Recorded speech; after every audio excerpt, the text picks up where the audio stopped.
Hey, what's going on, guys? It's your boy, Nermodon, and I'll be doing a gameplay commentary over some Battlefield 4. For this particular installment, I'll be talking with you guys about my experience with customer support and tech support over the last couple of days.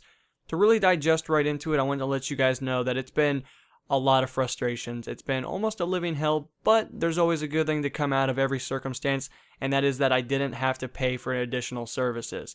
That is the one thing that I absolutely hate about talking with companies or corporations, is that they try to wheedle you out like of another $50, and it's absolutely absurd sometimes because the issues that you have are usually on the side of the software or the operating system or whatever the circumstance is.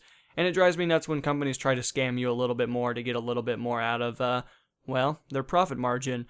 And this time around, they actually didn't do that to me. I was gonna, maybe not be the nicest person in the world. And you gotta realize, I'm pretty patient with most things. Like drive-thrus, if you want to make me wait 25 minutes for fresh food, I don't care. I'll wait as long as I need to. If you want me to wait in line behind some old lady with 16 carts of fucking garbage, that's fine. I'll wait. I don't have a problem with that. But making me pay for something that I've already purchased when I know it's not my fault, that's where I cut the line at, especially when it comes to technology. But let's jump right into it, guys. What I decided to do on Friday is go in and purchase Windows 8. And I know some of you guys are probably thinking, why would you buy Windows 8? Windows 7 is the superior race. It's the master race when it comes to operating systems in this circumstance. And I would agree with you in most cases. But Windows 8 does have additional features that video games are going to be taken full advantage of, and it would be pretty stupid not to upgrade. Considering that it's a lot cheaper now than it was months ago, Windows 8 really isn't as bad as maybe some people say. I always remember people giving it such a terrible review. They talked about it like it was an iPad and it had little cursors and little rectangular boxes with shit in it, and I was just like, nah, I'll pass on that. But that's not the circumstance. It kind of gives you a kind of a cool little tablet thing at the beginning, but you can simply click off of that, go to your dashboard, and guess what? Everything looks almost identical to Windows 7. Now, of course, there are additional ways to shut down your computer. There are different buttons that are no longer there. It can be a little bit of a different circumstance. It can definitely be frustrating, but I still think I like Windows 8 now. I was definitely on the bandwagon of that Master Race Windows 7 Supremist, but no, Windows 8 is not as bad, and especially since tech support hooked me up with the little start button, it's almost identical in every single format. It's just a little bit more accurate, and it's a little bit faster, and I appreciate that. But what would basically happen is that I would upgrade, come home from work, and, well, you guys know, I upload a video almost every single day. I rarely miss videos nowadays. If I do miss a video, you guys usually get a supreme bunch of videos over the next weekend or the next week. You usually guys will get a lot more videos, and that's usually what I plan on, of course, just to kind of give you guys that content maybe that you've been striving for.